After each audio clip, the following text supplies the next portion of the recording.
Sorry about that, guys. I've I've just had a new laptop and the password's changed, so it's just setting up now.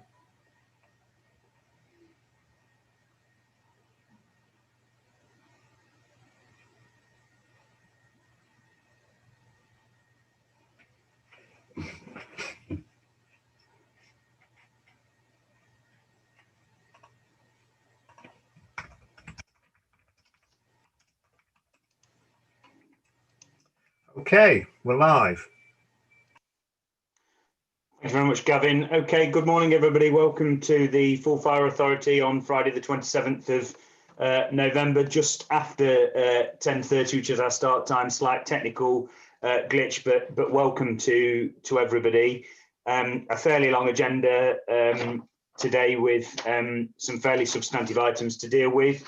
The first agenda item is apologies for absence, but just before I deal with that, just for the record, I'll just announce the people who are here in terms of members of the authority. So myself, Councillor Michael Payne, Chair of the Fire Authority, Councillor Toby Neal, Vice Chair of the Fire Authority, Councillor Andrew Brown, Councillor John Clark, Councillor Stephen Garner, Councillor Vaughan Hopewell, Councillor John Longdon, Councillor Mike Quigley, Councillor Jonathan Wheeler, Councillor Sybil Fielding, Councillor Parry Simbiridis. We have apologies for Councillor Sue Saddington, who has been in hospital for an operation recently, and we send our love and best wishes to Sue and best wishes for a swift recovery. Councillor Javed Khalil, Councillor Gulnawaz Khan, Councillor Salma Mumtaz, Councillor Shagufta Kudus, and Councillor Nick Rain.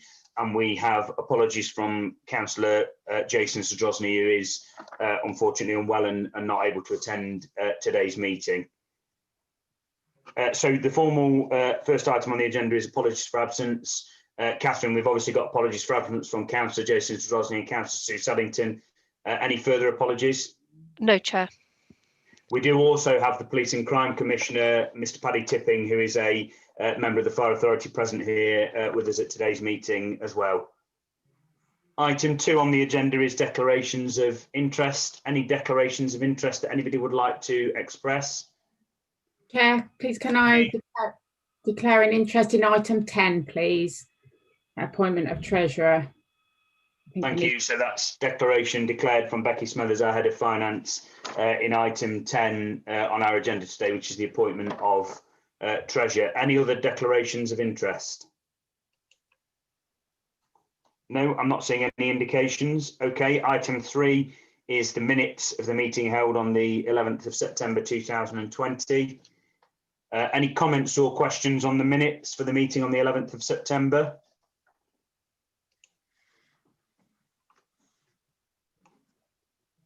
Not seeing anybody indicating. People happy to approve those as a correct record? I'm not going to take a named vote on this, but if councillors can please indicate with a thumbs up or a raised hand on the screen to approve the minutes as a correct record. Seeing that as a unanimous decision, so those minutes are approved.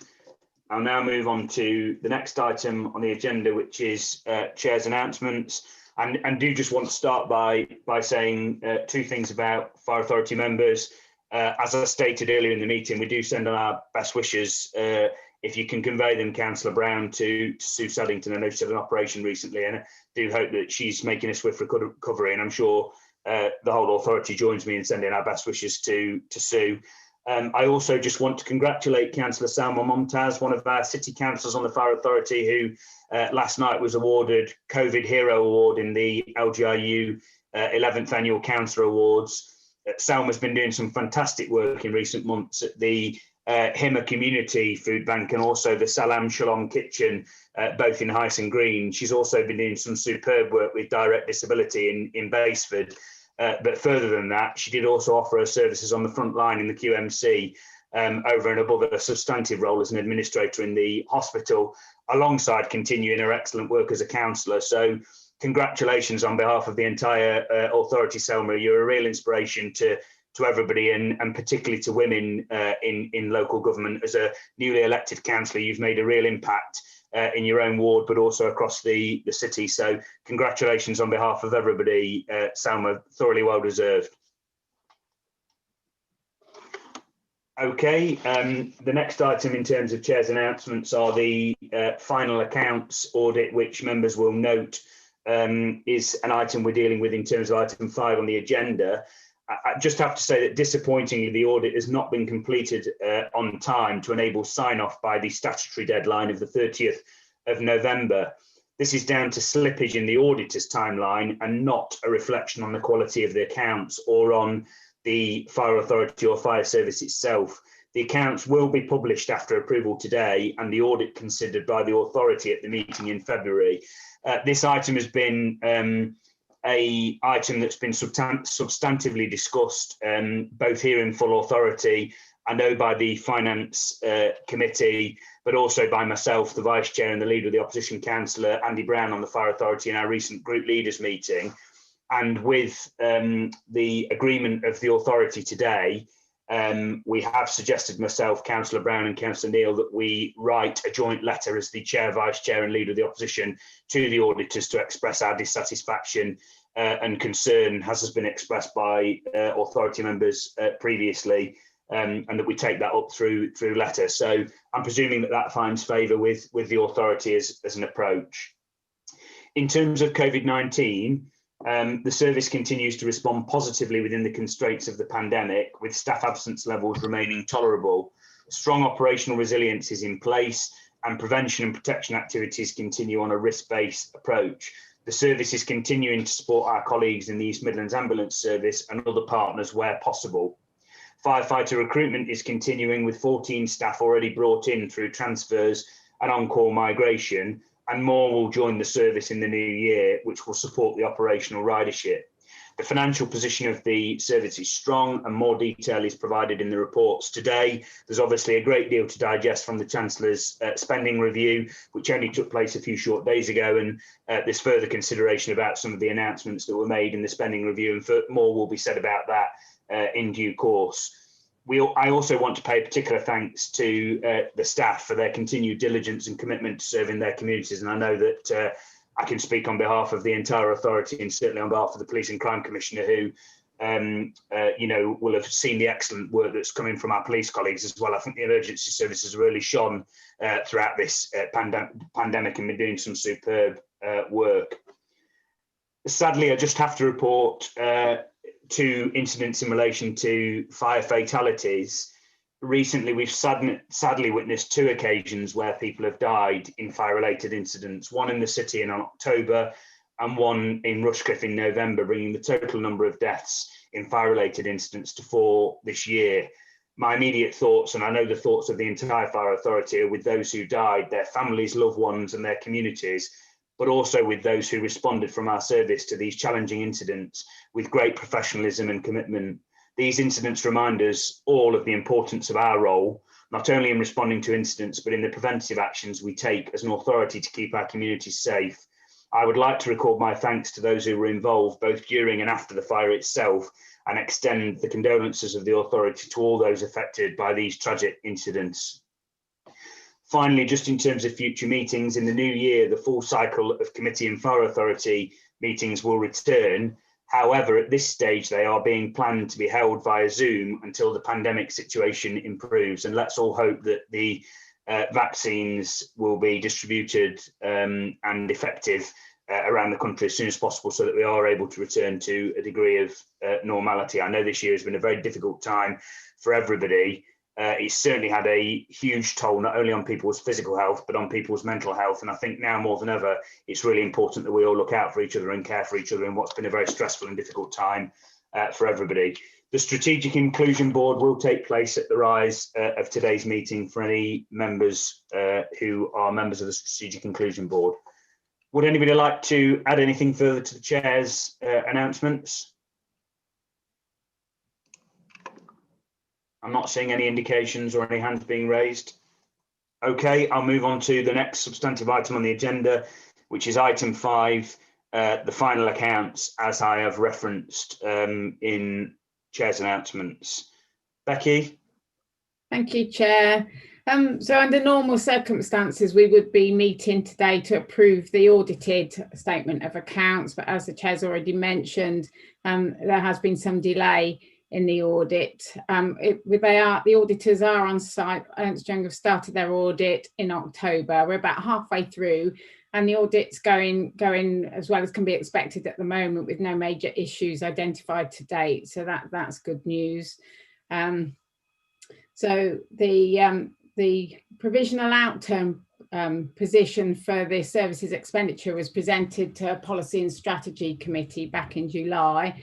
At that point, the accounts had not quite been finalised yet, as the deadline for uploading these, for publishing them, was the end of August.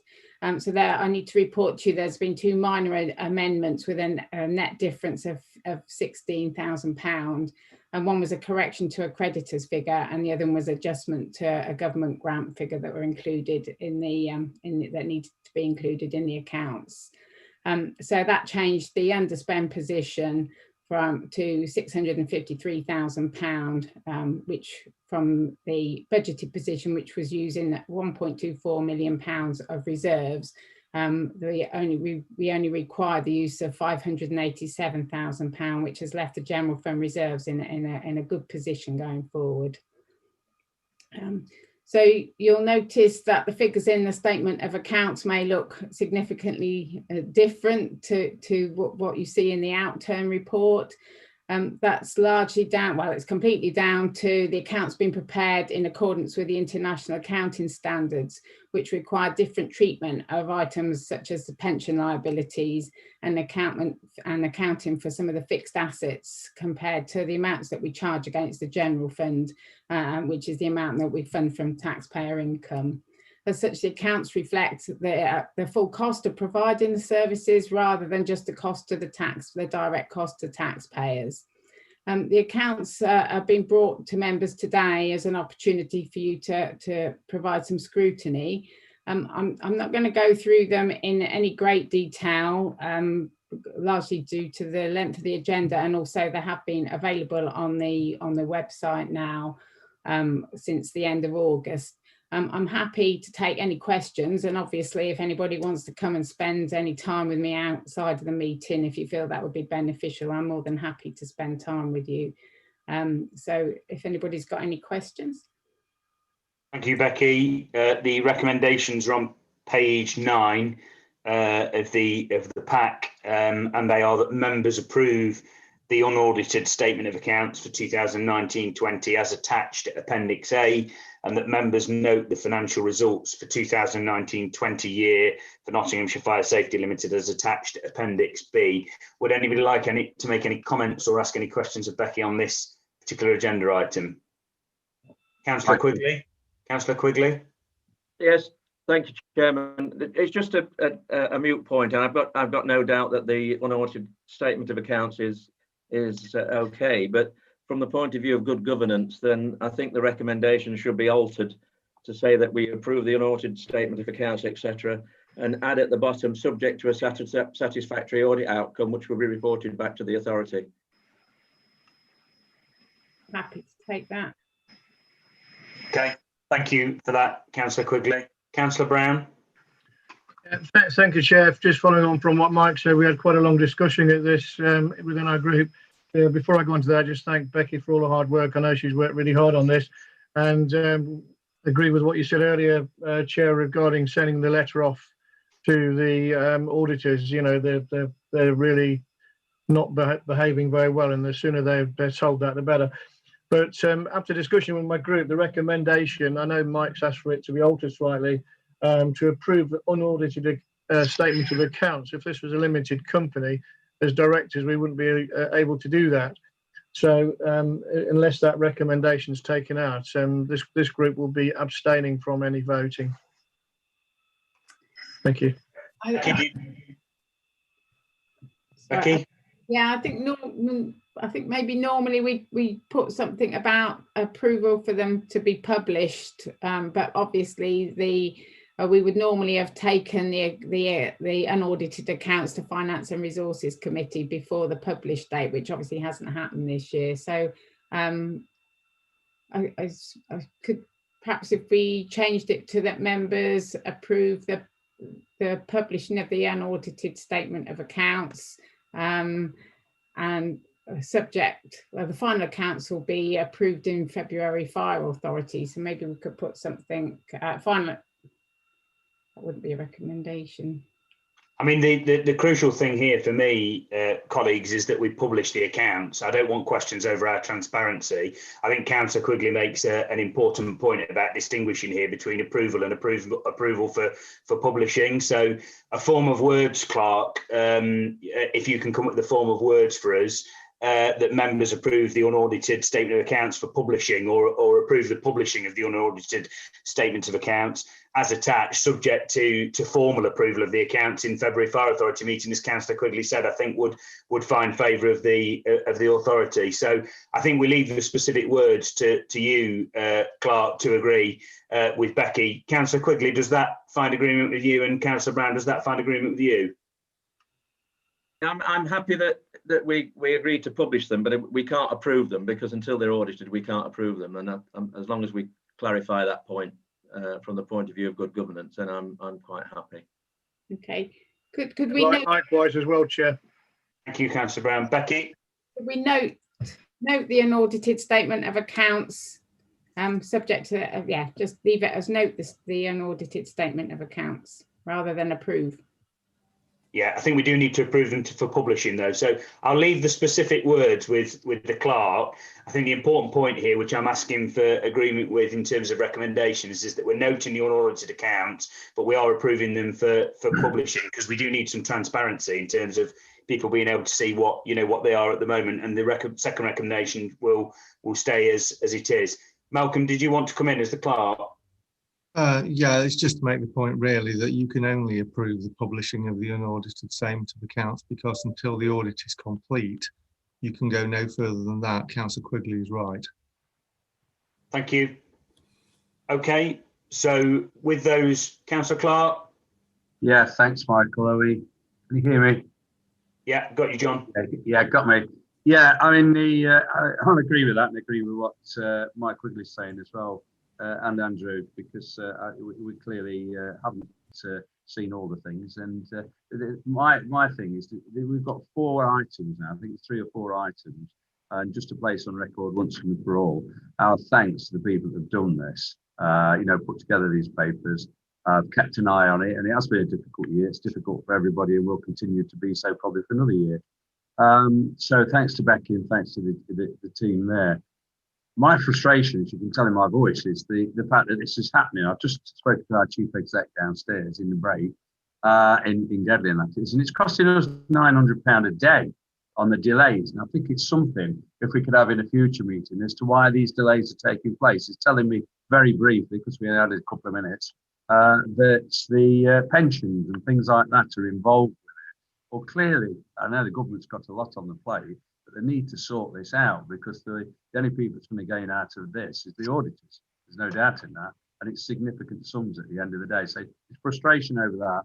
Thanks to Becky and the team. I shan't say it on all the others, but if we can try and apply some more pressure to yourself as chair, the vice chair, and Andrew into the controlling party of the country, if we can get this sorted once and for all, because it's gone on too long. Thank you. Thanks, John. Becky? I'll just come back on that. Explain a little bit more about the auditor's position. They are working to a revised code of practice, a revised code of audit practice that is requiring them to undertake a significant amount of additional scrutiny and undertake further testing than they would have done in previous years. So that's partially the reason why some of the audits have been delayed, and have been delayed coming to us because of that. But I am aware that the local government pension scheme audit has only just been completed, and the audit opinion is still only in draft form, and a lot of the auditors are refusing to sign off a statement of accounts for those other organisations, your own constituent authorities, for example, until those have been properly signed off, which I think will happen on Monday. So it's making it very difficult for auditors to sign any accounts off, and I think you'll find this year that the number of, I think 40% weren't completed by the deadline last year, and I think that might exceed that this year. So we're in no way alone in this. It doesn't make it any better, but it is a national issue. It's not just local. Okay, thank you, Becky. Any other comments or questions on this item? Clark, did you want to suggest some wording now for the first recommendation, or do you want us to leave it that you're going to agree that recommendation with Becky, subject to the points that have been made by Councillor Quigley and Councillor Brown after the meeting? I think, to be clear from my perspective, I think the recommendation, first recommendation, should merely say that members approve the publishing of the unaudited statement of accounts for 2019-20 as attached as Appendix A. I think the other points are matters to note, but I think in terms of a formal recommendation, that's where we should be. Okay, thank you, Clark. Okay, can I move to the vote unless there's anybody else who wants to comment on this? Okay, I'm going to move to the vote. So myself, Councillor Michael Payne, for. Councillor Toby Neal, for, against or abstention? For. Councillor Andrew Brown? For. Thank you. Councillor John Clark? For.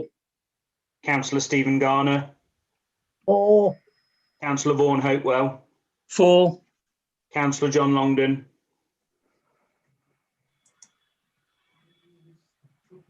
For. Thank you, John. Councillor Mike Quigley? For. Councillor Jonathan Wheeler? For. Councillor Sybil Fielding? For. Thank you, Sybil. Councillor Paris Imbiridis? For. Councillor Javed Khalil? Was that a for, Javed? Thank you. Councillor Gul Nawaz Khan? For. Thank you, Gul. Councillor Salma Mumtaz? For. Councillor Shagufta Kadus? For. And Councillor Nick Rain? For. Okay, that was a unanimous decision. We now move on to the Treasury Management Annual Report, which is item 6 on our agenda. Becky? Thank you, Chair. So the purpose of this report is to provide an update on all the Treasury management activity in 2019-20. It's a requirement of the Local Government Act 2003 and of the SITFA's Code of Practice on Treasury Management. The capital outturn is in line with that was reported for policy and strategy back in July. The investment activity has all been undertaken in accordance with the Treasury management strategy. The investment income was slightly lower than anticipated due to consistent low interest rates during the year. And also the Treasury management team moved some of the medium-term investments that we held into short-term investments in March, when we had some concerns over the cash flow at year end caused by the first lockdown for COVID-19. There was an issue that we did think that we might not receive some of the council tax collection fund income in April, so we were moving to a position to shore up our cash flow at the time. It didn't materialise and everything was absolutely fine, but it was just a prevention activity. Moving on to our borrowing requirements, we took out 2 loans in March, totaling £3 million. This was slightly earlier than anticipated because we took advantage of a drop in the PWLB rates in March during the COVID-19 first lockdown. So whilst the borrowing was undertaken to fund the capital programme, it did also have advantage of protecting us against the cash flow issues that I've just mentioned. So that means we'll probably, we will be undertaking less borrowing this year because we borrowed some of this year's requirement back in March. But having said that, all the borrowing was undertaken within the limits set out in the Prudential Code and in line with the Treasury management strategy. So if anybody's got any questions, I'm happy to take them. Thank you, Becky. So the recommendations are on page 153 of the pack, and they are, the recommendation is that members note the update on Treasury management activity during the 2019-20 financial year as required under the Local Government Act 2003. Would anybody like to raise any comments or questions on this agenda item? Not seeing any indications. I'm going to proceed to the vote. Myself, Councillor Michael Payne, for. Councillor Toby Neal. For. Thank you. Councillor Andrew Brown. For. Councillor John Clark. For. Councillor Stephen Garner. For. Councillor Vaughan Hopewell. For. Councillor John Longdon. For. Councillor Mike Quigley. For. Councillor Jonathan Wheeler. For. Councillor Sybil Field. For. Thank you. Councillor Parry Simbiridis. For. Thank you, Parry. Councillor Javed Khalil. For. Thank you, Javed. Councillor Gulnaz Khan. For.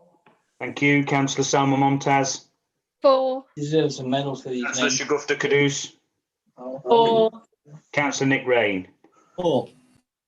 Thank you very much, everybody. So that's unanimous approval for item 6, the Treasury Management Annual Report recommendation is in the pack. Item 7 is our medium-term financial strategy 2021 to 2022, taking us through to 2024 to 2025, and the budget guidelines for next year, 2021-2022. Becky, is this you or John? Are you going to be introducing this report first off? This is me again. Thank you, Chair. Thank you, Becky. So I suppose first of all, I'd like just to give an update on the comprehensive spending review that was earlier this week. Obviously, the report was written prior to the spending review being announced. So the main points from Tuesday. Point of fire authority budget. So we're 11.3% contraction in the economy expected for 2020. Hoping that would recover by the end of 2021. Those are calendar years, not financial years. The government have agreed to fund 75% of the council tax and business rate irrecoverable losses for the collection fund for this financial year. So for this authority, we were estimating that the total loss to be around about £500,000. So we'll be looking to recover about 375,000 of that at the end of the year. Although there were no comments on next year's council tax if those losses were to continue into next year.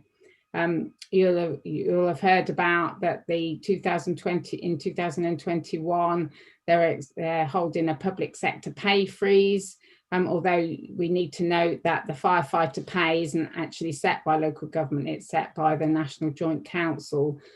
So that's not necessary. It will affect our green staff, but we'll have to wait and see what happens with firefighter pay next year. Local government total increase of 4.5% in cash terms, but that does include all the specific grants such as the council tax loss grant that I've just talked about, and the homeless grant and other issues. If you strip all of those out, we're expecting it to be only a very marginal increase for fire sector next year. So I'll go through how those points affect us as I sort of work through the medium-term financial strategy. So looking at the economic context, we know that earlier this year, GDP fell very sharply by almost 20%, but it has picked up, and we're expecting an 11.3% contraction in the economy for this year. Hopefully next year, the government are expecting that to pick up by the end of 21. Interest rates remain at 0.1% and are likely to remain at that level for some time now. Obviously, we've got the cliff edge of government support for local businesses and for households when the business rate holiday ends, and also the furlough scheme ends in March. And we don't know what's going to happen after that and what the impact might be on council tax collection. So business rates, there is a business rate holiday for retail, hospitality and the leisure sectors, which is coming to an end in March 2021. There's at the moment no details what will happen after that. It has a significant impact on local government and the collection of business rates. At the moment, in prior year 2019-20, the government provided about 6% of support to local authority for government initiatives announced in the budget, such as a small business rate relief, and they compensate the local councils for that, and we get our share of that compensation. For 2020-21, that figure's risen to around about 75%. So you'll see how much the central government are picking up and what the impact might be if that suddenly drops off at the end of this year. So we currently collect about £3.7 million in business rates. So obviously a 10% drop is about £370,000 for us. The future collection rates will depend on whether the business rate holiday is extended or whether the support ensures that business remain viable, whether other support is put in place, and whether businesses change the way they work, for example, by increasing home working, therefore not requiring office space in the city or other areas. With regards to council tax, the impact on the 2021 collection rate is estimated to be about £500,000 at the moment. So as I said, we should be receiving grant for some of that. The impact on 21-22 for the budget for the medium-term financial strategy, I've assumed that stays the same into 21-22. And obviously we'll see as we move forward in the figures, that has a huge impact on our ability to collect council tax.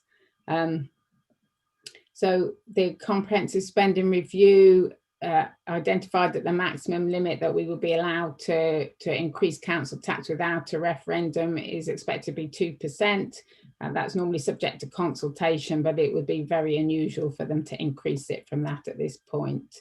And we had the fire sector had requested the option for a £5 increase in council tax, but that's been rejected. So a 1.95% increase in council tax would raise about £500,000 for the authority. Obviously, the funding settlement was just for the 1 year. Next year, we're expecting a 3-year settlement to take us up to 2024-25. And what happens there is going to be key for us moving forward. We're not expecting the economy to be in a great place. It remains to be seen. I don't expect any big government giveaways. Obviously, we've still got the pension grant that we receive. I think we're sort of expecting that to be built into the baseline grant that we now receive. Fire funding review and the reforms to business rates that we are expecting to come into place from next year have been delayed, obviously, with everything else going on. I think they may be kicked down the road a little bit further yet as well.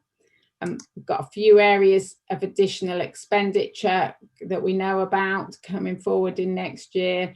The largest one was the council tax and business rate deficit, but that's now largely been helped with the assistance of the government with a 75% grant. We did expect a surplus in the council tax and collection fund of around £95,000. Obviously, we're not expecting to receive that now. We've got some investment income that we're not expecting to receive this year because of the drop in interest rates. So that's about £80,000. And then there are other areas around, such as the ESN grant is being extended out to cover more years, so we're receiving less grants. So there are areas of expenditure like that are having an impact on us. So we are expecting some of our costs to increase higher than the level that we thought they would when we set the budget last year. Moving on to reserve strategy. So at the end of the year, we've got the budget monitoring report coming later on the agenda, and we were expecting an underspend, and I expect that will be moved into general fund reserve at the end of the year. So I'm expecting reserves to be around about the £11 million at the end of the year, of which 6.2 million of that is for the general fund, and then earmark reserves are about 4.8 million.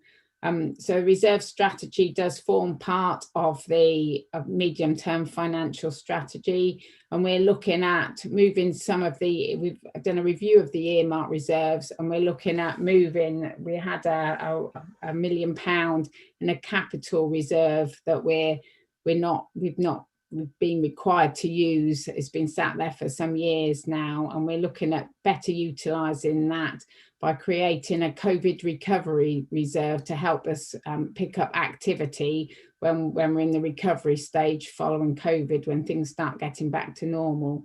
And we also have a transformation and collaboration reserve, which was set up to fund following the transformation strategy that was approved in February of this year.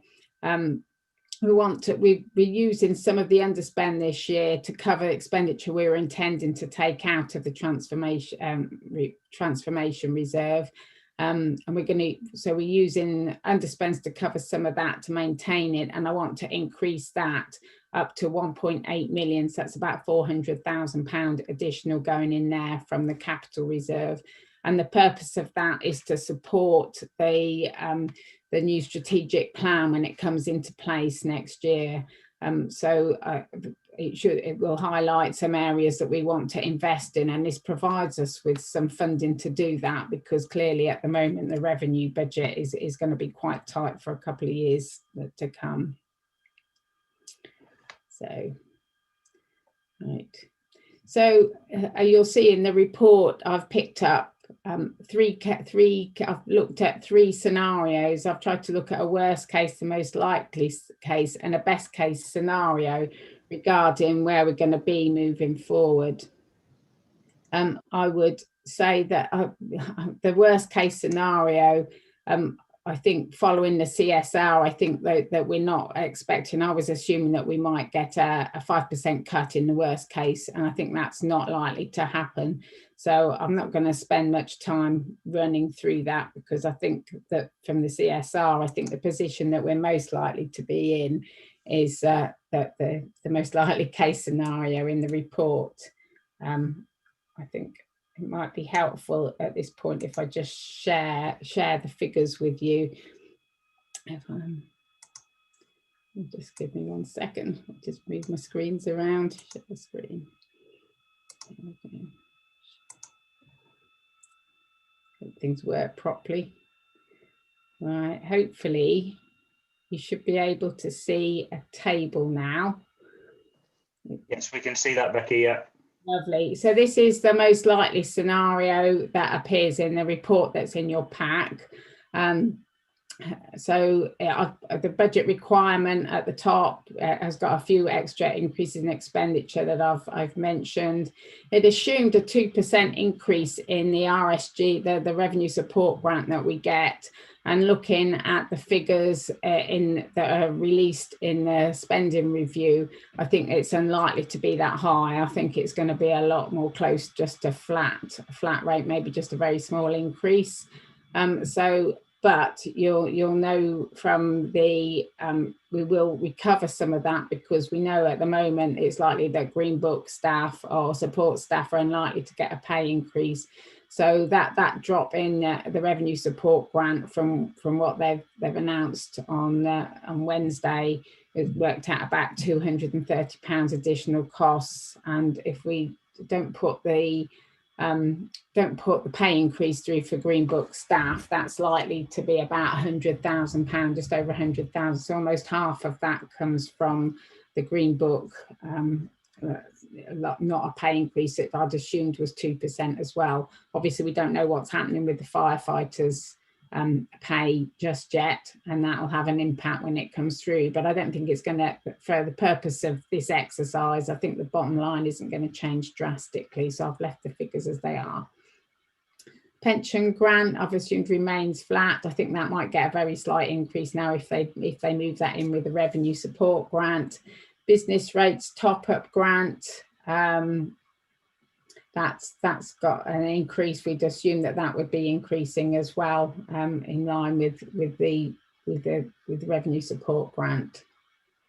Now I've assumed a 1.95% council tax increase. which is assuming a drop in the collection rate of 0.7%. So that takes the collection rate, the amount that we receive, in line with this current financial year. If you remember earlier on, I said that I projected that we're going to be similarly affected next financial year, and we would expect a shortfall. So that's reflecting in their figures in 2021-22, and then I've assumed that they pick up over the next 2 years. And now the government have projected that things should pick up a bit quicker than that. So these figures are still very variable, and it does depend very much. Our bottom line will depend very much on the council tax collection rates and how strong they are, because obviously we get about half of our funding from council tax. The earmark reserve row, that was the £500,000 and the 60,000 for the collection funds, which I'd assume we might have to take from earmark reserves, but we do know now that the government are picking up 75% of that, but it won't affect the bottom line because I've picked it up out of reserves. So these figures on the budget deficit, you'll see, I don't think we're miles out after the CSR from where we are here. And you'll see that it's looking like we're going to have a shortfall next year, just over £1 million. But that does decrease as we move on into 2024-25, and that reflects the improvement in the collection of council tax. So the amount we collect is absolutely key in this scenario. And if we collect quicker, this figure, this 1.2 million, will reduce quickly as well. So at the moment, they've got a lot of unknown detail, and we want to take these figures forward, and hopefully by January, when we take a report to the Finance and Resources Committee, we'll have a lot more information that I can put in, and a lot more certainty. We'll have the actual grant figures that will come out, because the figures that released as part of the comprehensive spending review are very high level, and it's hard to interpret their impact on us directly. We'll also probably know a bit more about what's happening with business rates and furlough scheme, and where we are with the vaccine as well. So this could move quite a lot in either direction yet. So this is just a starting point, and I suggest that we bring a lot more detail back to Finance and Resources Committee, and eventually back to Fire Authority in February. So that was that. So if I stop sharing now,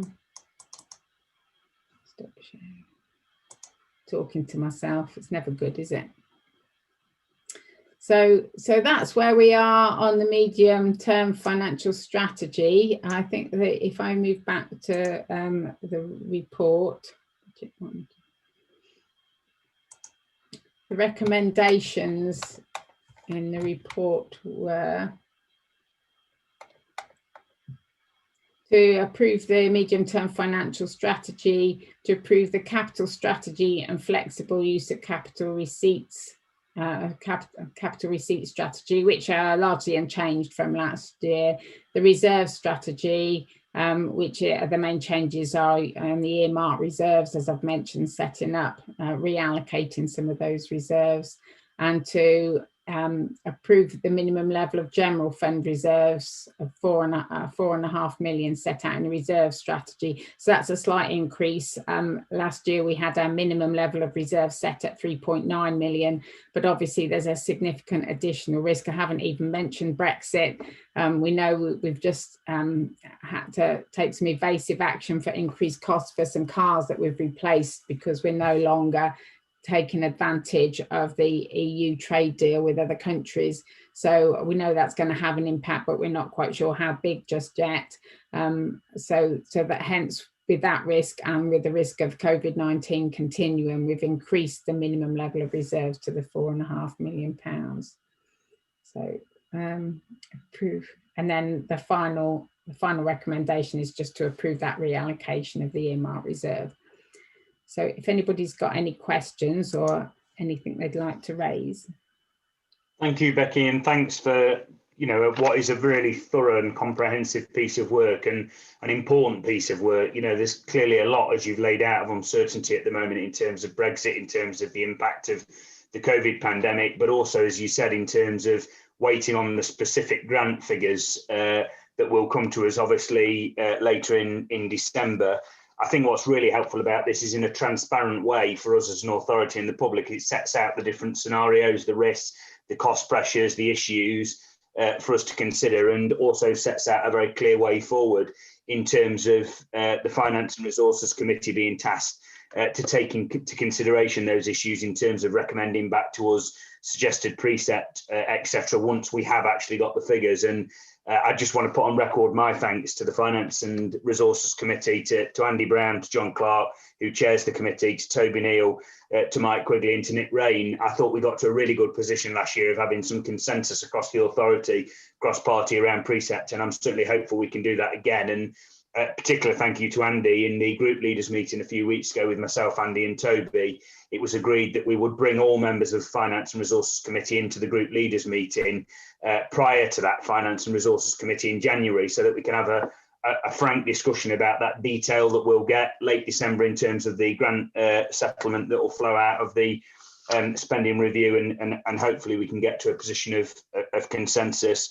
There's still a lot to digest in terms of the spending review. There's obviously an announcement about a public sector pay freeze, but Becky quite rightly points out that that isn't in the gift of the Chancellor in relation to fire-related frontline staff. That's a matter for the NJC, and obviously there are also pay structures in terms of local government. So we'll just have to wait and see what the detail is of some of this. But I want to put on my record the thanks to the Finance and Resources Committee, and particularly Becky, to you and all of the staff for a really thorough report and diligent report that sets out very clearly some of the issues that we will have to contend with. And I think you've steered us through a very difficult period, Becky.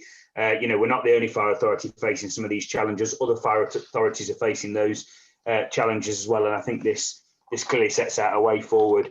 The recommendations, before I open it up, as Becky said, are to approve the medium-term financial strategy as set out in Appendix A, to approve the capital strategy and flexible use of capital receipt strategy contained within the medium-term financial strategy, to approve the reserve strategy contained within the medium-term financial strategy, which Becky's referenced, to approve the minimum level of general reserves of 4.5 million as set out in the reserves strategy in the pack, to approve the reallocation of the capital earmark reserve as detailed in the reserve strategy and set out in the table in your pack on page 164, which Becky's spoken to in detail.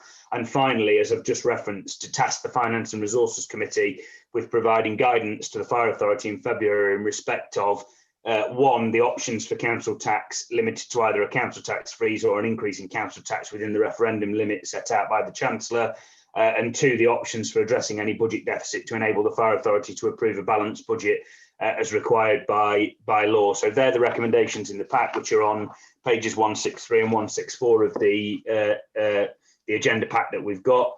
I think I saw Councillor Andy Brown. Andy? Yeah, thank you, Chair. I was going to say a lot of what you've already said, so I won't repeat it. But especially thanks to Becky. I think you're doing a fantastic job in very difficult times. And at the next Finance Committee, I think it's probably one of the most important committee meetings that this authority's probably had over the last several years. I'd also like to put on record as well that had it not been for the good cross-party relationships we've had over the last few years, Chair, and to achieve the reserves that we've got, I think the situation would be a lot worse than it is. At the moment, I think we're in a fairly good position compared possibly to a lot of other local authorities. Thank you. Thank you, Andy. I think you're absolutely right. And I think there's been a lot of hard work put in by all authority members and all officers to find that consensus and common ground. I'm certainly very appreciative for the effort you've played in relation to that, Andy, but to all fire authority members as well. My own view of these things is we achieve the best by listening to all voices and all experience on the authority, and I think we've done that very well over the last year, and I hope we can continue to do that. Any other contributions, comments or questions for Becky in relation to this particular report? Councillor Clark, John, did you want to say anything else in relation to this as Chair of Finance? No, I think we'll wait for that meeting in January. Really, I'd say can you repeat it over these 3 or 4 things here that there's a lot of work gone into there, hours and hours of midnight oil, and probably a lot that we don't pay people for because they want to make sure this is presented in such a way that we can understand it and the public can understand it. So no, I agree with the recommendations. Thank you. Thank you, John. Okay, I'll move to the vote if everybody's happy with that. Myself, Councillor Michael Payne, 4. Councillor Toby Neal, 4. Councillor Andrew Brown, 4. Councillor John Clark, 4. Councillor Stephen Garner, 4. Councillor Vaughan Hopewell, 4. Councillor John Longden,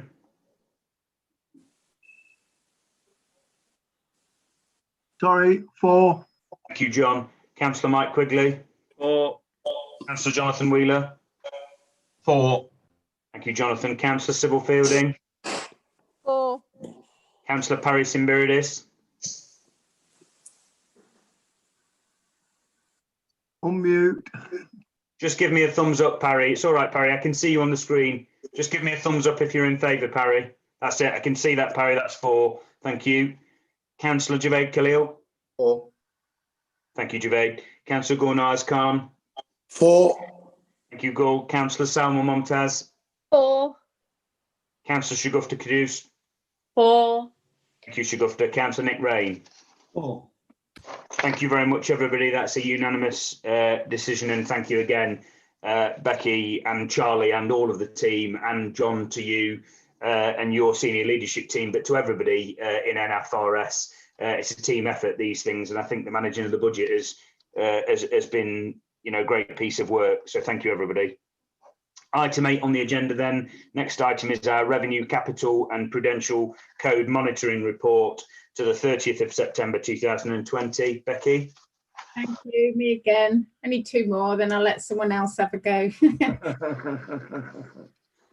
So the budget monitoring position for this year has been significantly impacted by COVID-19. The biggest area is the delay in whole-time recruitment until April 2021. We had anticipated that we would be recruiting during the year, and obviously we haven't. So that's created significant saving, but it also has created problems as well, because we're moving towards a time when we're getting a bit short on the ridership, and we have moved staff across from the on-call section to help out. So we've had 14 members of staff move across, but we are moving into another period where we'll be short towards the end of the year.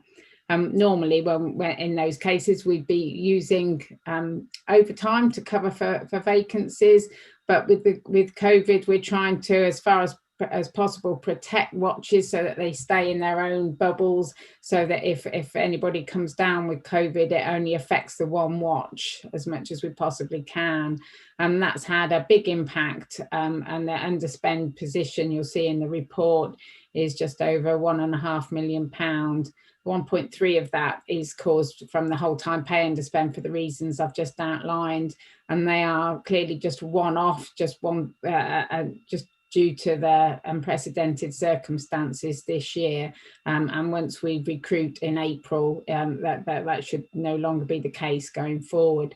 I think you'll see that most of the other areas are very much in line with the budget, which shows that I think the budgeting is fairly accurate. Apart for the whole budget was fairly accurate. It was only the case of the whole time pay that's causing the underspend.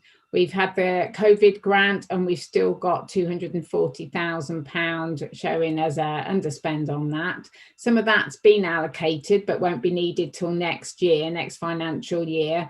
So it's for example, where we've recruited to safe and we've recruited some staff to undertake the safe and well checks that have fallen by the wayside a little bit when we've been in lockdown. So that they're going to go on into next year. So some of that expenditure is for that, and some of it we've been not allocated, but we expect that it will be used, especially now we're undertaking more and more COVID related activity again as part of this lockdown, supporting EMAS, for example. So I've covered that, examples, yeah. So as I mentioned in the medium-term financial strategy, any underspend will be moved across to the general fund at year end, and we're really wanting to use that to resilience over the coming years, because if you've seen, there's going to be some pressure, and although we can make in-year savings, I think we might need a little use of reserves just for the next couple of years till council tax collection rates pick up. So I think that leaves us in a healthy position. We are using, where we can, we're using some of that underspend to fund other areas of work that have come under pressure. You'll see in the report there is a recommendation that we there's some activity for reactive maintenance budget. We've got some issues that we wanted to address in maintenance, so we're looking to allocate £200,000 for that, and also some equipment that we required that wasn't in the original budget, so we're looking for another 55,000 to cover that. And then obviously where we're having that extra pressures, we are being able to use some of the underspend to fund those. So if anybody's got any questions, I won't go into any more detail unless anybody's got anything they want to ask. Thank you, Becky, and again, thank you for a comprehensive report. And for me, to be in a position where we're £1.5 million underspend, but very clearly allocated, as set out in the report, 241,000 in relation to the Section 31 COVID grant yet to be spent, but clear that we know what it is going to be spent on, and also the 1.2 million largely relating to vacancies in whole-time pay pending recruitment, which has been impacted by COVID, I think is a fantastic position for us to be in light of the headwinds and the difficult challenges in relation to the COVID pandemic and some of the other issues that we talked about on the previous agenda items. So for me, this is a really straightforward, easy to read, transparent report, and I think sets out a good position to be in terms of the projected outturn. The recommendations are on page 227 in the pack. They are in relation to this agenda item that members note the contents of the report, and also that we approve 255,000 temporary environments from whole-time pay to the reactive maintenance budget 100,000 and the planned maintenance budget 100,000, and the explanation is on 2.11 in the report for that, and B, to equipment to cover the costs of replacement hose inflation equipment 20,000 and red kite scanners 35,000, and again the explanation for that is on section 2.14 in the report. Would anybody like to ask any comments or raise any questions in relation to this report? Chief Fire Officer John Buckley. Thank you, Chair. I think it's probably just prudent of me just to reassure members over the underspend and the impact on staffing numbers. We are quite resilient, as Chair mentioned in the Chair's announcements at the beginning around staffing. Our absent levels aren't being unduly affected by COVID, and they certainly are tolerable, and we've seen less absence in actual fact than what we've experienced in previous years. Our on-call availability is extremely strong as well. So I'm not unduly concerned. It will get harder as we get closer to the recruitment of new staff in the new year, April onwards next year, and we are looking at other contingencies to support that. And just for reassurance, we are involving trade unions in those conversations as well, and they form part of our business continuity management group meetings where all these kinds of impacts are being considered and mitigated. But we are seeing crews run at lower than optimum levels. We'd normally like to see 5 on every appliance. That's currently majority of time at 4. That does carry additional kind of risk on the organisation because we're not responding with such weight of attack. But again, our commanders are aware and will make up for additional resources if required. So all of that is being mitigated. So I think it's just important I just give you some reassurance around that. And this is something that we are applying a lot of scrutiny to continually. We've got a dedicated crewing cell what's stood up every day looking at daily impacts and implications. So it is something being managed very closely by Craig and his team in terms of service delivery, just for that reassurance. And it may emerge over the next few months we have to do other things, potential fixed term contracts maybe for our on-call staff to come and support us. All those options are kind of on the table, as well as return to overtime as well, but in the context of not spreading COVID within the organisation, as Becky pointed out. So just to give some reassurance, Chair, really on the operational impact. Thank you very much, John, really helpful. So I'll move to the vote, if everybody's content for me to do that, on the recommendations for agenda item 8. Myself, Councillor Michael Payne, 4. Councillor Toby Neal. 4. Thank you. Councillor Andrew Brown. 4. Councillor John Clark. 4. Councillor Stephen Garner. 4. Councillor Vaughan Hopewell. 4. Councillor John Longden. You're on mute, John. 4. Thank you, John. Councillor Mike Quigley. 4. Councillor Jonathan Wheeler. 4. Councillor Sybil Fielding. 4. Councillor Parry Simbiridis. 4. Thank you. Councillor Javed Khalil.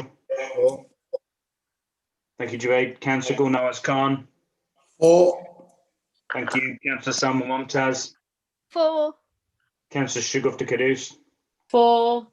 Thank you, Shagufta. And Councillor Nick Ray. 4. That's unanimously approved. Thank you very much, everybody. And thank you, Becky and John, for explaining and introducing that report. Item 9 on our agenda is the annual governance statement. And again, Becky, this is you. I think your final item, is it?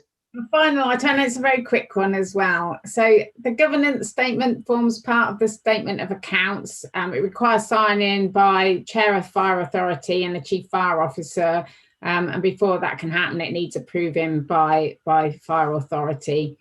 It's a backwards-looking report that covers 2019-20. The existing Code of Corporate Governance framework has been in place now since 2016-17, so our governance arrangements are well bedded, as you'd expect. I've updated elements of the governance report to reflect the business continuity arrangements leading up to COVID. And other areas with their strategic plan, for example. But they're quite minimal changes. The Financial Management Code's been published by SIPFA now, and that needs to be adopted by 2021-22 financial year. And one of the recommendations from the inspection was around a new code from the HMI inspection, not the State of the Nation inspection, the national one, not just ourselves, was around the new code of ethics for fire and rescue services. And that's now been released. So the governance framework is going to be reviewed quite significantly to reflect that. So you'll see changes coming through next year, but for this report, that is very similar to the governance report that you've seen previously. Thank you very much, Becky. So the recommendation is that members approve the annual governance statement. Any comments or questions on this? No. Okay, I'm going to move to the vote. Myself, Councillor Michael Payne, 4. Councillor Toby Neal. 4. Thank you. Councillor Andrew Brown. 4. Councillor John Clark. 4. Thank you. Councillor Stephen Garner. 4. Councillor Vaughan Hopewell. 4. Councillor John Longden. 4. Councillor Mike Quigley. 4. Councillor Jonathan Wheeler. 4. Councillor Sybil Fielding. 4. Councillor Parry Simbiridis. 4. Ray Khalil. 4. Thank you. Councillor Gulnawaz Khan. 4. Thank you. Councillor Salma Momtaz. 4. Councillor Shagufta Kadus. 4. Thank you. Councillor Nick Rain. 4. Okay, that's unanimously approved. Thank you, everybody. Item 10 on the agenda is the appointment of Treasurer to the authority. I think Chief Fire Officer John Buckley, are you introducing this report? And Becky, I think you're going to leave the meeting for the duration of this report. Yep, we're just going to move Becky into a breakout room. So Gavin is just doing that now, and then I'll commence with the report. Thank you, Chair. Okay, she's gone. Item 10 then, appointment of Treasurer. Back in 2017, when we parted company with the previous Treasurer, that left us in a position of needing to appoint. And back at that point, Becky had only just joined the authority just a few months before. So not felt appropriate that she was in a position to take on the role then. We, in collaboration with the Office of the PCC, with Paddy and Kevin Dennis, we put in place a service level agreement, which has seen Charlie being your treasurer since the beginning of 2008 and 18. That's been in place now for for just over a couple of years. But I felt it was probably time to review the decision around where we were with Becky, and you'll be aware from most of your organisations that Treasurer is also normally your head of finance as well. That just wasn't the case here. So reviewed that, and in conversations with the Chief Executive of the OPCC, if agreed today, the service level agreement will cease on the 31st of December, and with your approval, appoint Becky to be your treasurer. And as you've just seen with the numerous reports, and really grateful for your praise of the work that she and her team have done, because it has been a difficult year this year. It's been difficult through austerity, but this year has been particularly difficult in trying to balance everything. And I've got every confidence that in February, you'll be able to make a full and proper decision around precept for next year based on all of that diligent work and sort of transparency of where we're on the figures. So the request today, there's no savings or costs associated with this. The money we're currently paying for the service level agreement, I've negotiated with Becky to form part of her salary, and that will be included within that. And I think it recognises the rewarding her for the work that she does for the authority. The other point I would just make out is that it is a statutory appointment, therefore has to be made by yourselves. And although I manage the role on a day-to-day basis, the statutory nature of the role means that the post's ultimate responsibility is to you as the authority, and they have powers and protection to ensure that can be fully discharged. And as you know, Becky and I work very, very closely on the finance anyway, particularly from my national involvement, and Becky basically, runs all of the internal elements of it. So I've got no concern over that sort of statutory responsibility to the authority. There's no conflict of interest there in either of our minds either. So happy to say any comments at all, Chair. Thanks, John, and thanks for clearly setting out the report. I mean, the recommendations are before us to agree to cease the service on the 31st of December 2020. Thank the current Treasurer, Charlotte Radford, and the Office of the Police and Crime Commissioner for their support of the Fire Authority, and secondly, to appoint Becky Smethers as the Head of Finance and Treasurer to the Fire Authority with effect from the 1st of January 2021. And let me just put on my record on behalf of the entire Fire Authority my heartfelt and personal thanks to Charlotte Radford, who has been fantastic, I think, in the service that you've given to us.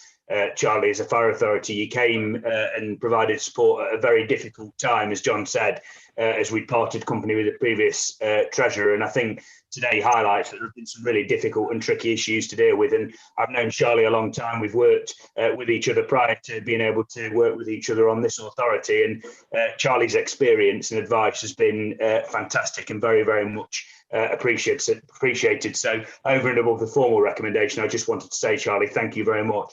Let me also just express my thanks to the Police and Crime Commissioner, Paddy Tipping, to his Chief Executive and entire office for their work in supporting the authority with the service level agreement as well.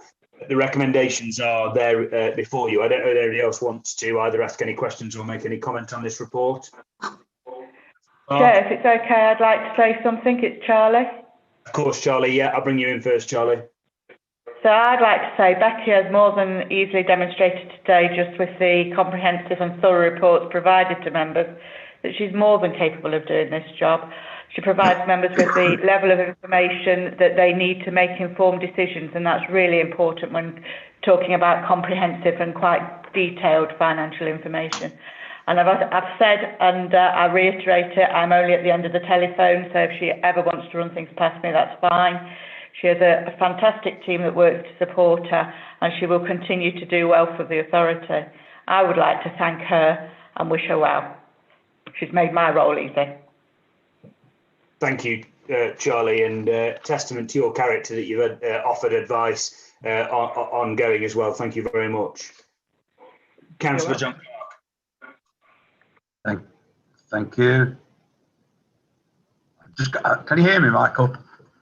Yes, we can hear you, John. Yeah, because just keep getting a phone thing keeps coming up.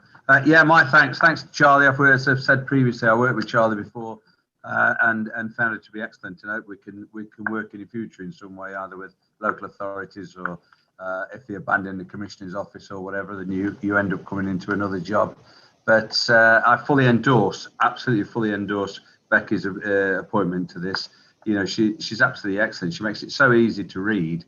And it is difficult. And plus, we, you know, as twin actors and people like that are on two councils, are getting plenty of doses of how you deal with COVID regulations. And to be fair to the government, you know, they're dealing with a moving feast all the time, and she's totally on top of it. So I fully support that, Chair. Thank you. Thank you very much, John. And I think you're absolutely right. Becky will serve us very well. Any other comments or questions on the recommendations? Not seeing any indications, so I'll move to the vote. Councillor Michael Payne, 4. Councillor Toby Neal? 4. Thank you. Councillor Andrew Brown? Definitely 4. Councillor John Clark? 4. Councillor Stephen Garner? 4. Councillor Vaughan Hopewell? 4. Councillor John Longden? 4. Councillor Mike Quigley? 4. Happy to support. Thank you, Mike. Councillor Jonathan Wheeler? 4. Councillor Sybil Fielding? 4. Councillor Parry Simbiridis? 4. Councillor Javed Khalil? 4. Councillor Gul Nawaz Khan? 4. Councillor Samuel Momtaz? 4. Councillor Shagufta Kudus? 4. Thank you, Shagufta, and Councillor Nick Rain. 4. That's unanimous agreement. Thank you very much, everybody. And again, thank you to both Charlie and to Becky. Are we going to bring Becky back into the room, John? Yeah, Becky, if you could bring Becky back, please, Gavin. Yeah.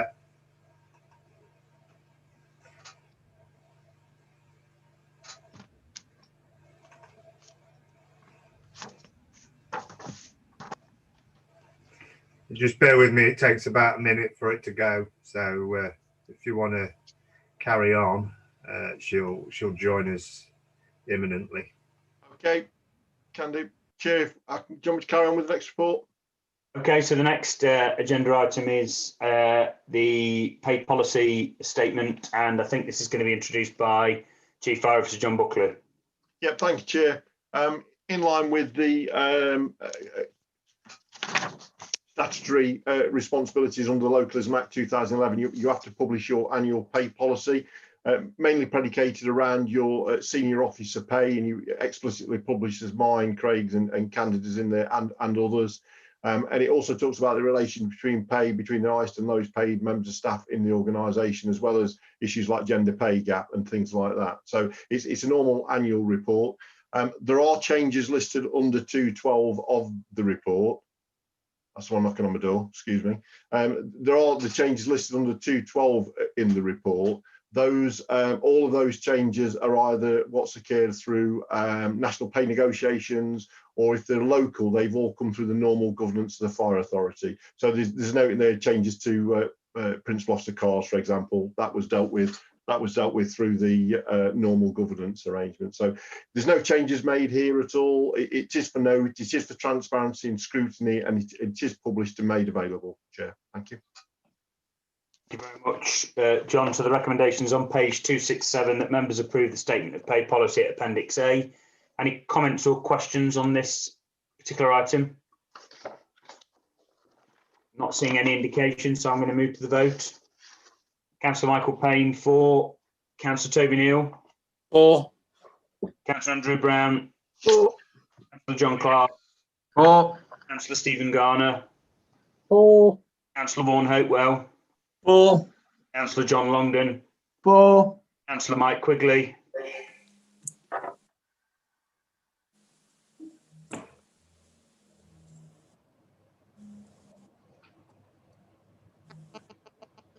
Councillor Mike Quigley? 4. I did say you froze, Michael. I don't know what happened.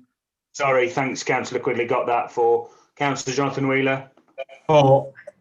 Councillor Sybil Fielding? 4. Councillor Parry Simbiridis? 4. Councillor Javed Khalil? 4. Councillor Gul Nawaz Khan? 4. Councillor Samuel Momtaz? 4. Councillor Shagufta Kudus? 4. Thank you. Councillor Nick Rain? 4.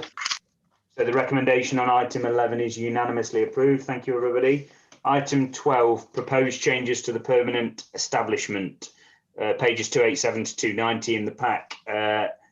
Deputy Chief Fire Officer Craig Parkin to introduce this report. Craig. Thank you, Chair. Hopefully very brief, Chair. it's only one post that we're looking at, but as part of the governance of the authority, any permanent changes to the establishment have to have the approval of the fire authority. I suppose really it's not really a discussion around the post, but really the point I'd like to make is learning for employees and everybody is changing, and this is a commitment to kind of the future. We've been doing e-learning, digital learning for some time, and this really just underlines what we're trying to do and making sure that we evolve. And it's a very broad spectrum what this post delivers. So it does things for prevention, protection and response that communities will see. And it also forms part of a regional working across fire services through national operational guidance. So really, Chair, the budget's kind of been there and it's just a really formal sign off. I don't propose to go any more detail unless there's anything from members. Thank you, Craig. And as you said, it's no further strain because the budget is there. As referenced in the report, the recommendations on page 287 that members approve the establishment of a digital systems learning officer post with effect from the 1st of January 2021. My own view of this is that agile working and digital working, as proven in the last few months, is absolutely critical, not only to continue to respond to the pandemic, but in a post-COVID world as well. So it would strike me this makes eminent sense. Any comments and questions on this report? I think I saw Councillor Andy Brown and then Councillor Mike Quigley as well. Yeah, thanks, Chair. We discussed this in our group, and one thing we did pick up on 2.7 was a business case to substantiate the fixed term position as a permanent role has been approved by the strategic leadership team. Should not that business case been shared amongst the authority, so we could have at least, been part of the, we've been asked to make a decision on this, but we've not been copied into any sort of business case. Thank you, Andy. I'll bring in Councillor Quigley and then I'll come back to Deputy Chief Fire Officer Craig Parkin. Councillor Quigley. No, but that was really the point that I wanted to make, because as far as I'm aware, none of my colleagues have been involved in any discussions in personnel or policy on this matter, and we're being asked to make a decision without any discussion having taken place on the business case. And I think, again, it's a matter of governance. It's not that we will or will not support it. It's a matter of good governance and an audit trail for the authority. Thank you, Councillor Quigley. I might be wrong about this, but Craig may be able to answer, or John, but I think it finds itself here rather than going through Human Resources Committee first because of the arrangements that were agreed by authority in terms of fire authority making all decisions. So that's the only reason why, Councillor Quigley, you're absolutely right. And Councillor Brown, ordinarily this would have gone through HR committee and then found its way here. We did have a discussion at group leaders, although I appreciate that is an informal discussion between myself, Councillor Brown, and Councillor Toby Neal, but it's simply that reason. And ordinarily, once the committees are stood back up, which we are hoping to do in the new year, as referenced in Chair's announcements, you're quite right, Councillor Brown and Councillor Quigley, it would have gone through HR committee first. Craig, I don't know whether you can provide any further context just in relation to the business case or just flesh out a bit further to give reassurance, but the point that Councillor Brown and Councillor Quigley make is noted, and I think is a fair point. It's just the COVID world that we're operating in. Craig? Chair, it's absolutely that point. It would normally come to HR committee, with chaired by Councillor Caduce, for that to be scrutinised, and then it would end up in committee outcomes reported to fire authority. Clearly, we want to get this dealt with because we've got individuals in post who need to know whether they've got jobs or not. So there's a personal side to it. And clearly, as a fire authority, you'll know from this year of COVID, it's an area that's expanded more and more in terms of online learning. So it was very much, we didn't want to wait to get into next year and maybe even lose staff and go back out to recruitment. So definitely around the COVID conditions, Chair, absolutely that. Thank you, Craig. Councillor Quigley and Councillor Brown, I hope that provides some reassurance. Thank you, Chair. Now, I'm still concerned that even though we haven't been having meetings of subcommittees, if this decision was to be made by the fire authority, that the business case should have come with that report, just from the point of view of us making a decision, because we're being asked to make a decision based on a decision made by the leadership. I'm not saying that it's right or wrong, and I'm not decrying what's happened, but it's happening quite a lot in a lot of organisations I'm involved with, that people are trying to blame COVID, but at the end of the day, if we're not following procedure and good governance, then we're leaving ourselves open as an authority. Thanks, Councillor Quigley. I mean, I think in terms of decision making, you know, there's nothing untoward about what we're doing, because we did approve as an authority the arrangements, but perhaps it would, can I make a suggestion that we approve the recommendation, but that given the point you've made, which I think is well made and reasonably made, I ask Craig and the Chief Fire Officer to circulate the documentation that was approved at the senior leadership team, so at least that we've got that as members, and I hope that will allay some concerns. But the point has been made, well made, and if the arrangements continue, I mean, committees should be stood up for next year, but if arrangements continue, we'll make sure that paperwork comes to the future meeting if there are reports like this. I'm going to move to the vote on that basis, that we approve the recommendations, but I will ask the Chief Fire Officer to circulate the relevant paperwork that's been referenced at the finish of this meeting to all members in relation to that item, and I hope that will allay concerns. Myself, Councillor Michael Payne, 4. Councillor Toby Neal. 4. Thank you. Councillor Andy Brown. Yeah, on the condition, as you set out, Michael, that those papers are circulated so we can all have a look at them, I'll go with it. Thank you, Andy. Very much appreciated. Councillor Clark. 4. Thank you. Councillor Stephen Garner. 4. Councillor Vaughan Hopewell. 4. Councillor John Longden. 4. Councillor Mike Quigley. Again, on the issue that we actually see that report, I mean, I find it actually awkward to make a decision either way without seeing the business case, and in that case, I will abstain. Thank you, Councillor Quigley. Councillor Jonathan Wheeler. 4. Thank you. Councillor Sybil Fielding. 4. Thank you, Councillor Paris Imbiridis. 4. Councillor Javed Khalil. 4. Councillor Gulnawaz Khan. 4. Councillor Salma Momtaz. 4. Thank you, Councillor Shugufta Caduce. 4. Thank you, Shugufta, and Councillor Nick Rain. 4. Thank you very much, everybody. That's approved, and I will make sure that Chief Fire Officer or Deputy Chief Fire Officer circulate the relevant paperwork as referenced to all elected members as soon as possible. Thank you to everybody, and thank you to Councillor Quigley and Councillor Brown for the constructive points raised in relation to that report. Item 13 on the agenda then is the review of statement of intent. Again, this is Deputy Chief Fire Officer. Sorry, Catherine, did you want to come in? Governance Officer Catherine. Thank you, Chair. Would Councillor Quigley like his abstention recorded? Councillor Quigley, would you like your abstention recorded? Please. Thank you. Thank you. Thank you, Catherine. Thank you, Mike. Item 13 then is a statement of intent. Deputy Chief Fire Officer Craig Parkin to introduce. Craig. Yeah, thanks once again, Chair. This comes back annually to Fire Authority because it talks about safeguarding the welfare and safety of employees and those affected by the work we do. It's come back in terms of that strategic commitment, not only of the Chief Fire Officer as the overall responsibility for this, which is discharged to me on a day-to-day basis, but it makes sure that through our representative bodies of the staff, trade unions, that there's a lot of visibility and commitment on both sides for it. And as I say, it's seen by people like HMI as well in terms of when they come and look at us around how we deal with our people. So again, not lots of changes in the actual document, Chair, but it is just for confirmation of the commitment of the authority and the strategic leadership to the workforce. And again, I don't propose to go any further detail on that, Chair. Thank you, Craig, for introducing that report. And again, members will take it as read. It's very clear to read. The recommendations are on page 291 of the pack. The recommendation being that members endorse the content of the updated written safety policy to reaffirm their commitment to effective health and safety risk management for employees and others who are affected by the service's activities. Any comments or questions in relation to this report?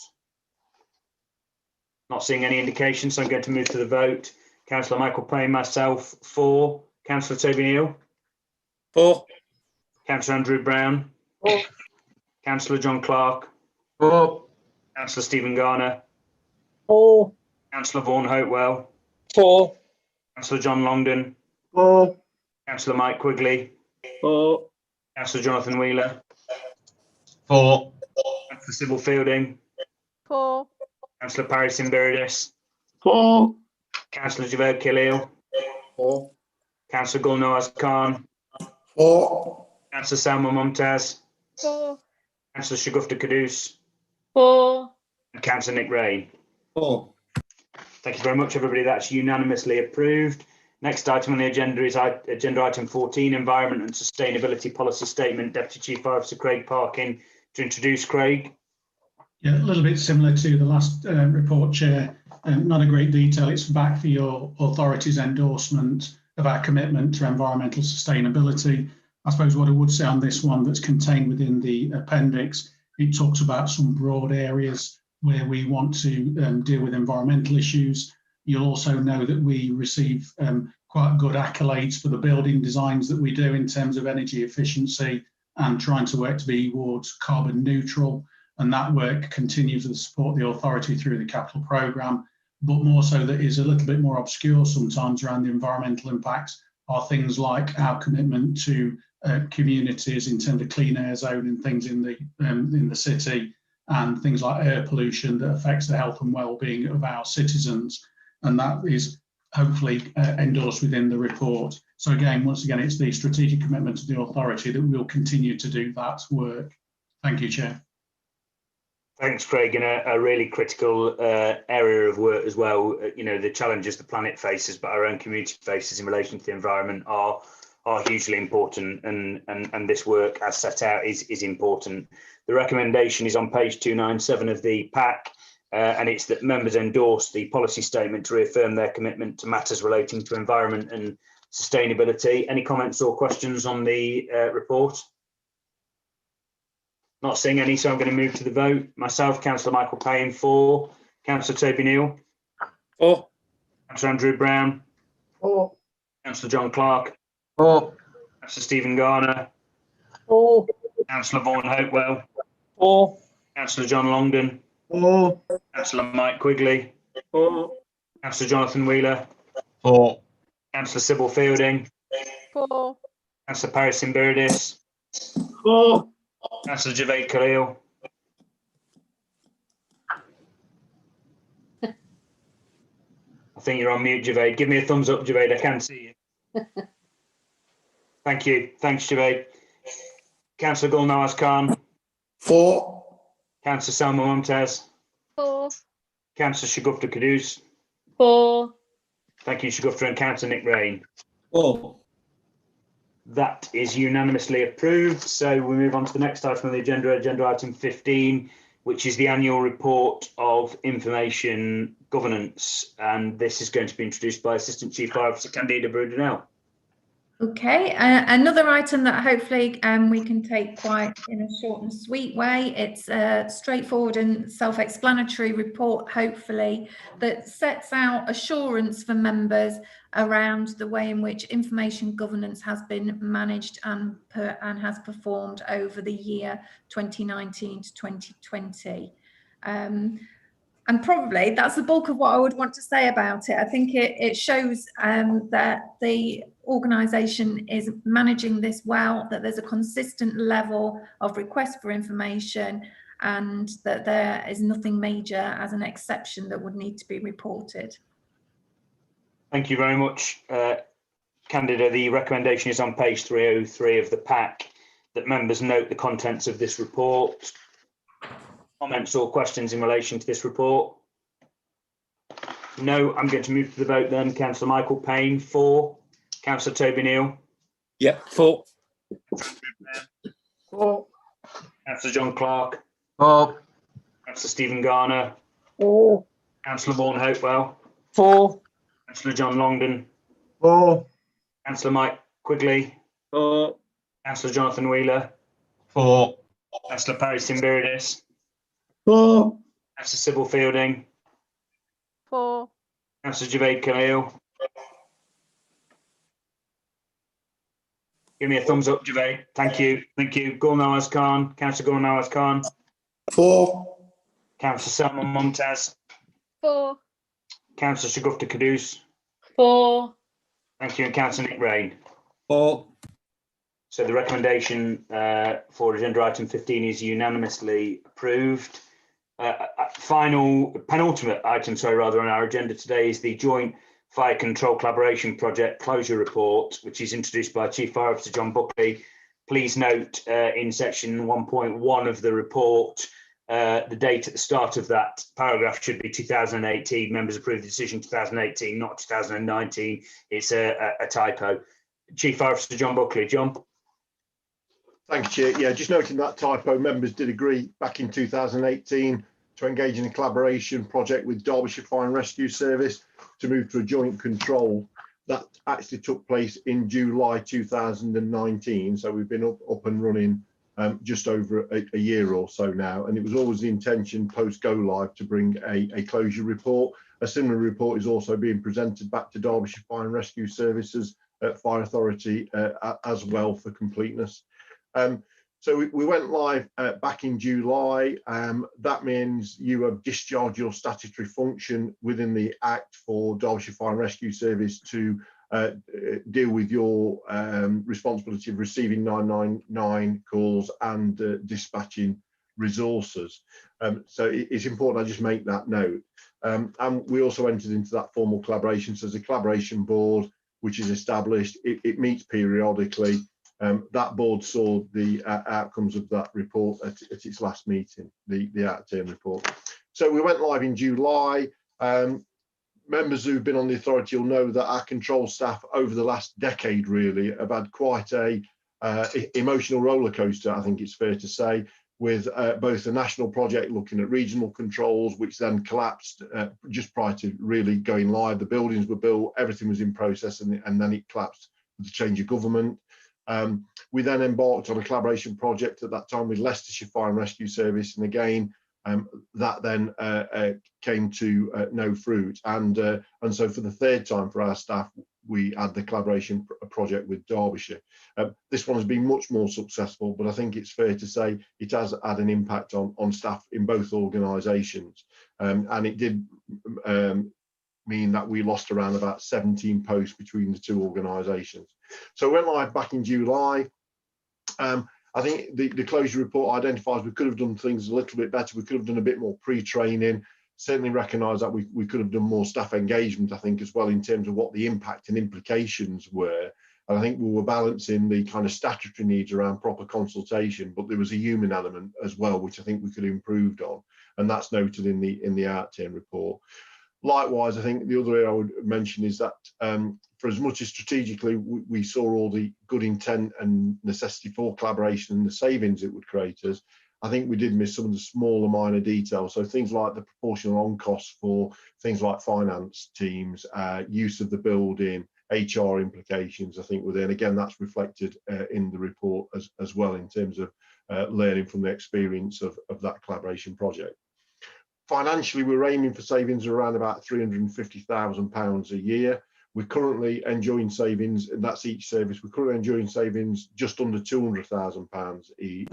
And I think ultimately, when we're over the hump of additional staffing remaining in place to support transition, that now rolling over into COVID as well, we're expecting to see savings probably in the region of about £310,000, £320,000 a year. So not far off what we aimed for. In reality, that's over £600,000 worth of savings between the two authorities. The actual functionality of the control room is working really well, and you'll know we have a seamless border really through tri-service with ourselves, Derbyshire and Leicester, and it's certainly helping us in the implications which have arisen from Grenfell around control rooms as well. So a lot of joint working going on and continuing to go on, and more alignment of our policies in an operational environment with Derbyshire as well. So that work continues, and that just makes us stronger. Just after go live last year as well in July, you may remember the significant incident at Whaley Bridge, Toddbrook Reservoir, which Derbyshire dealt with. And again, that really tested the resilience of control, and it really did work quite well. So bearing in mind the teams had only been together for a few weeks at that time, it did work really well. And I think that put to bed any fears either strategically we may have had or with staff on the ground around compatibility of working together. That was a really good stress test early on.